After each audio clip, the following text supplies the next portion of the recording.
This is for entertainment purposes only. Air Force are Fucking listen. to overcome recruiting shortfalls.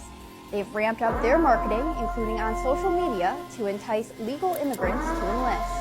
They're also using recruiters with similar backgrounds to appeal to potential recruits. But the biggest draw for migrants is the promise of a fast track to citizenship, plus jobs and education benefits. Both the Army and the Air Force have said they will not meet their recruiting goals this year. So was this the plan all along? Thanks for tuning into another episode of Quick Reaction TV, the coolest vibe on YouTube. Please like, subscribe, and rock the bell for new releases, and join the Quik fam. It's free and helps the channel grow. I've got a wild selection today. Let's get right to it. Quik. Yeah, somebody discovered this colossal crab after they washed up on the shore. Are y'all seeing this crab? This crab is bigger than a human. This really goes to show y'all that it's life forms that's bigger than what we think that's inside the ocean. Look at this big ass crab. This don't make no sense. Somebody discovered a giant shrimp that washed up to another shore. Like I said, we have giant life forms that is inside of the sea that we don't know about. This shrimp is the size of a man. Y'all seeing this shit. And I know some of y'all big hungry selves thinking clouded with a chance of meatball and looking for the garlic butter. It just goes to open your eyes. It's bigger life forms out there in the ocean than we expect.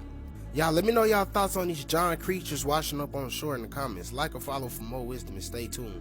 Follow me on YouTube if y'all want that exclusive content. Hit that business email if y'all trying to work. Oh, hell no! These people will tell you stuff. Look at the ice wall. It's just a random glacier in Antarctica coming down, right? Told you that thing ain't gonna be invisible. Visible. Cause the sun and the earth is teaming up. They ain't playing, bro. We going back to tropical, bro. Y'all thought it was a joke. Boo, boo, boo, boo, yeah. We're about to shine on these fools, baby. Oh yeah, look at that. It's just leaving.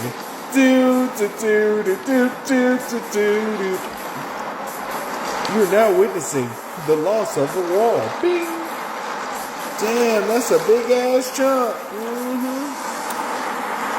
Boo, boo, boo. The sun is coming. Ooh, that's interesting. Oh, that's normal though, right? That's normal, right? Ooh, wait till that ice melt and you see people that look like me in statues. People like, oh my God, it was a civilization. Oh, is that tropical? Is that lush Greenland in an icy area? Hold on. What's that?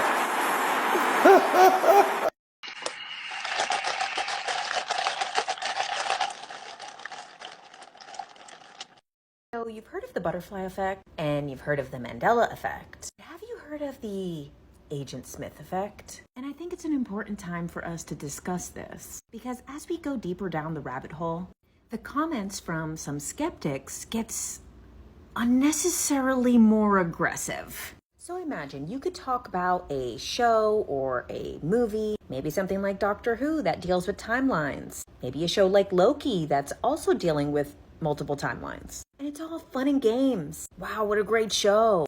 What an amazing concept. But then the moment that you mention, it is possible that there's multiple timelines. And some of those timelines could have collapsed. And timelines could merge. And potentially, people could mess with the timelines in the future.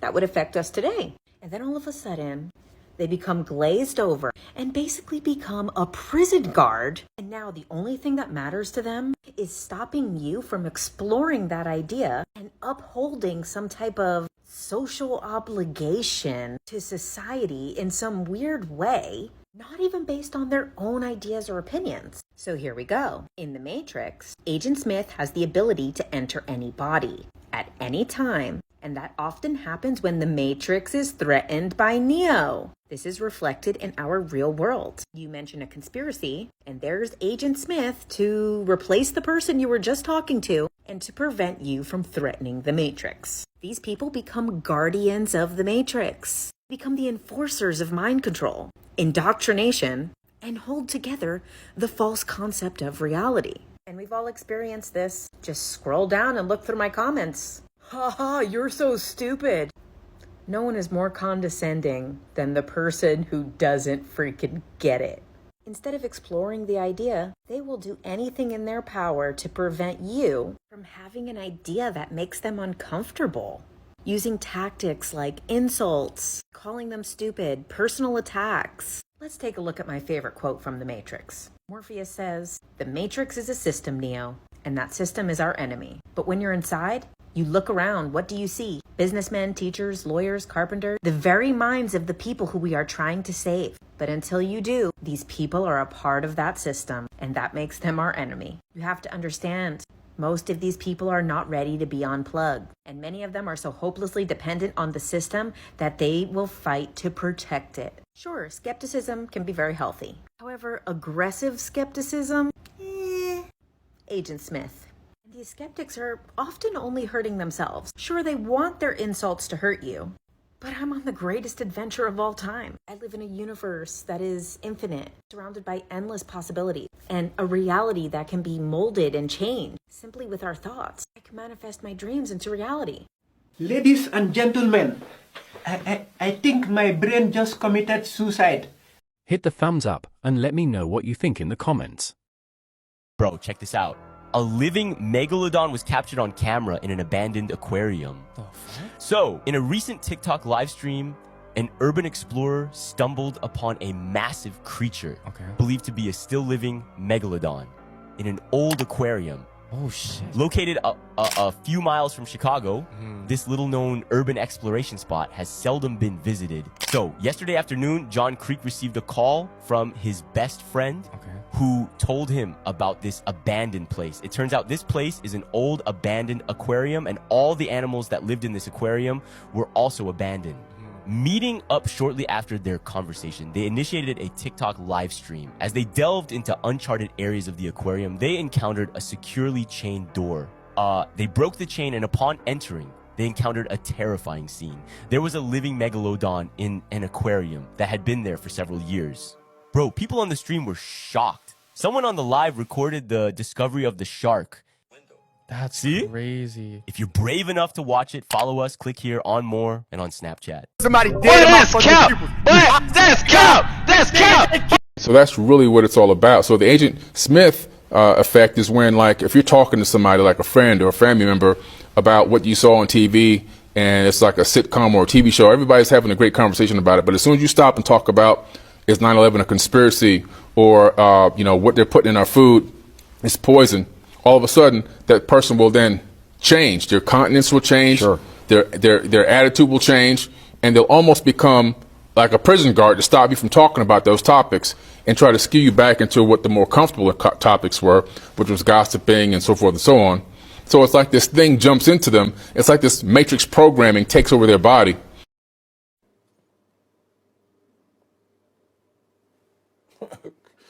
Okay.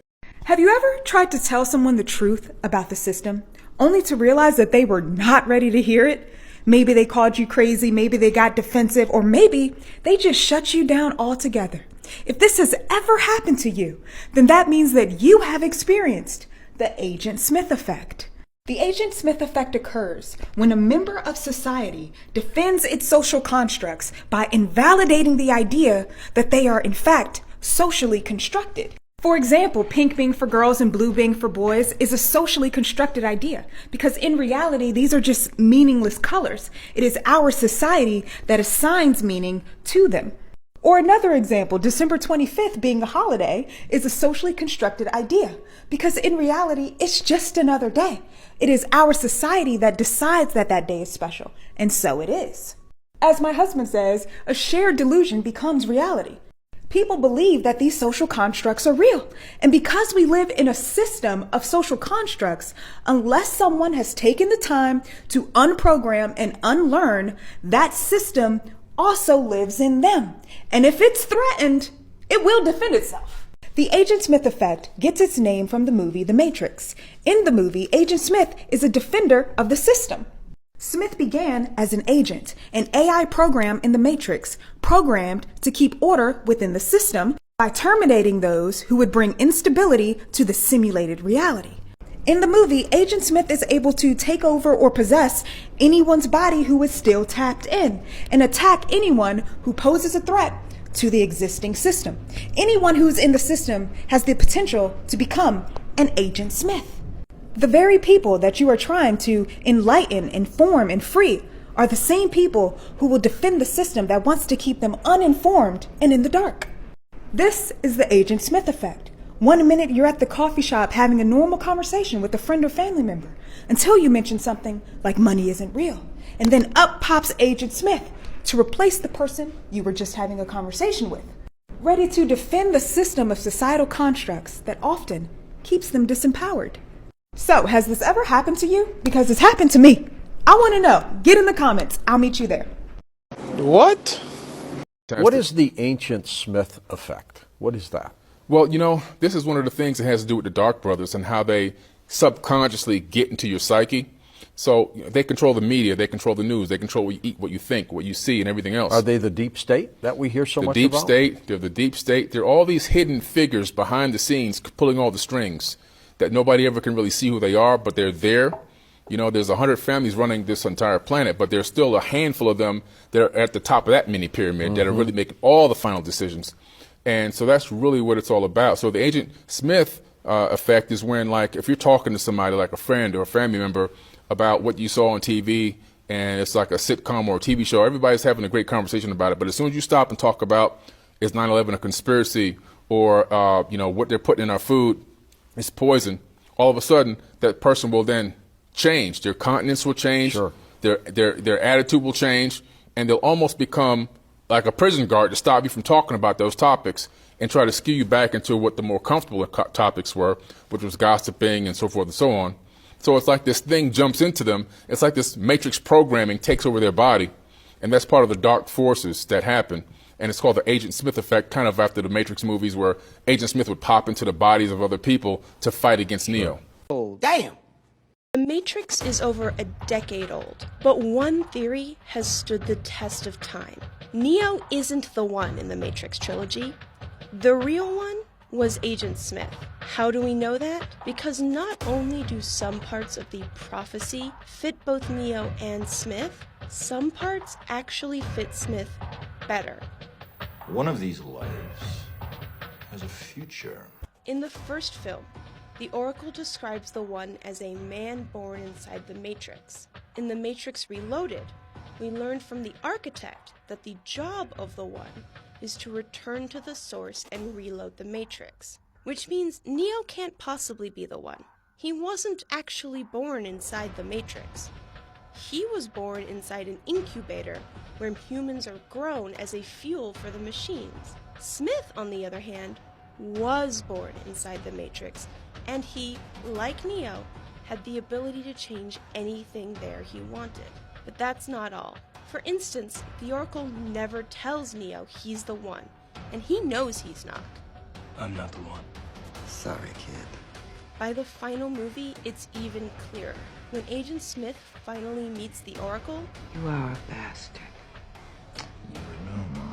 which suggests that she is his creator, and we know the Oracle was partially behind the concept of the One. At the end of Matrix Revolutions, Agent Smith fuses himself with Neo in the Matrix. Neo, who is plugged into the Source in the real world. So it's actually Smith and not Neo who returns to the Source and reloads the Matrix. In the very last scene of the trilogy, the Architect and the Oracle have this little exchange. You played a very dangerous game. Change always is. All of which implies that the Oracle tricked everyone into believing that Neo was the One, so that he could bring the Source to Agent Smith, forcing the reload that they needed. Neo wasn't the one at all. He was just a Trojan horse. The possibility that Agent Smith could have been the one has long been debated. The savior who was born in the Matrix and who is capable of modifying the simulation. This idea has been circulating around the internet for many years. We know that the truth behind the prophecy of the One is that it is another system of control, a lie created by the machines. So that truth automatically kills the possibility of Smith being the One, right? Maybe not. Maybe there is still a way in which the agent could have been the One. Except of the One is the brainchild of the Oracle to keep the Red Pills busy. It is a story inspired by human history and mythology. The One is an anomaly in the system, manifested due to the inclusion of choice into the Matrix. As I was saying, she stumbled upon a solution whereby nearly 99% of all test subjects accepted the program as long as they were given a choice, even if they were only aware of the choice at a near unconscious level. While this answer functioned, it was obviously fundamentally flawed, thus creating the otherwise contradictory systemic anomaly that, if left unchecked, might threaten the system itself. This means that we should rule out Smith as the One, but also Neo himself. The One does not exist. Only the anomaly exists. This anomaly is the result of the equation that seeks to balance itself. With each new version of the Matrix, the equation gets closer to 100% effectiveness. But the key to achieving perfection is the anomaly. Even though this is not clear in the film, we will try to explain. There are different layers of control within the Matrix. The first is the simulation. If humans were subjected to a simulation that seems unrealistic, they will realize it is a lie. This caused the Paradise Matrix and the Nightmare Matrix to fail. So the machines added different layers or safeguards to the simulation. According to the book Simulacra and Simulation, which inspired the Matrix, we humans live in different simulations, not referring to computer simulations, but rather false realities. For example, Zion is a simulation created by the architect. It does not mean that it is not real though, but it is a lie created to manipulate the people who have escaped the Matrix. These false realities were created as external layers of security for the system. The city of Zion, the One, choice, love, the resistance, all are illusions created to maintain the equation. But what is the anomaly's role in all of this? Humanity must believe, even at an unconscious level, that they are making decisions so as not to jeopardize the simulation. The anomaly is the latest manifestation of humanity's doubts. If the Oracle and the Architect managed to deceive the anomaly, they further perfected the lie. Neo is humanity's doubts personified. For this reason, Neo constantly has to make choices, to follow or not to follow the White Rabbit, to take the red or blue pill, sacrifice himself for Morpheus, fight Smith or run, choose to save Zion or Trinity. The anomaly must constantly make decisions, because that is how the architect perfects the lie. That imperfect 1% cannot be deceived. Those that realize that reality is false. So if that 1% manages to fall for the lies of the Oracle and the Architect, then 100% effectiveness will be achieved. Here we begin to understand the reason why Neo must voluntarily go to the source. If he manages to go to the source and restart the Matrix, it means that the machines have achieved their goal. Even if the Matrix cannot fool that 1% of humans, the other manipulated realities, like Zion, can. The Architect did achieve 100% efficiency. Although the Matrix is only 99% effective, he has 100% control over humanity. Now when the anomaly returns to the source, the Matrix is reset. The anomaly's code is absorbed by the machine mainframe to improve the next simulation. Remember that the anomaly is the consequence of adding choice to the simulation. So if the anomaly is studied and contained, the Matrix will continue to be perfected until it reaches a point where the existence of Zion and other contingency measures are no longer necessary. Now you might be thinking that this doesn't make sense. The anomaly is the result of the unbalanced equation. It can't be human. It can't be the embodiment of human doubt, because humans are simply connected to the Matrix. But what if the Matrix works as a collective reality? What if the machines aren't using humans as batteries, but as processors? This was the original idea of the Wachowskis, but it was changed due to the producers claiming that it was too complicated for the viewers to understand. But what if it's true? If the Matrix uses humans as processors to run the simulation, this would explain the emergence of the anomaly. Humans collectively make decisions, begin to doubt reality, and eventually, all these doubts and choices would create the anomaly. It is the result of human processing of the Matrix. This would also explain how humans can manipulate the Matrix, acquiring superpowers in the simulation, like flying, simply by believing it, never made sense. Logically, if the human brain is used as a processor, then all humans connected to the Matrix would affect the simulation. The reality of the Matrix would be molded by these individuals. As the Spoon Boy once said, there is no spoon. There is no objective reality inside the simulation, but rather, each person creates their own reality. This means that the Matrix is born from humans. The anomaly would then be the enlightened human who manages to use his mind to change the Matrix and carry all human doubts and choices with him. With this in mind, we can better understand why the anomaly must return to the source. The Matrix is not only a prison created for humans, but is also created collectively by human processing and must always be optimized. But what does any of this have to do with Smith and his role as the One? We've already established that the One is a myth created by the machines, and that the anomaly is the result of the implementation of choice in the Matrix. But there is still a piece of the puzzle that is missing. What happens to the anomaly's code once it is absorbed by the Matrix? We know it is used to improve the simulation, but what happens afterwards? Is it disposed of? If the code is reinserted into the Matrix to improve it, it could become a simulation program. Smith could be the previous anomaly or One that Morpheus talked about. This way, each new simulation would use the previous anomaly as part of its program. This would explain why Smith wanted so desperately to escape the Matrix, how he acts so differently from the other agents, and how he wished to destroy the Matrix and humanity. He wanted to break the cycle of which he was a part of. Oh man, damn. If you made it this far, I appreciate you all. Like, subscribe and join the Quik fam, and comment on today's video. Also, check out another creepy or wild selection appearing on your screen. Thanks, and I'll see you in the next one. Quik.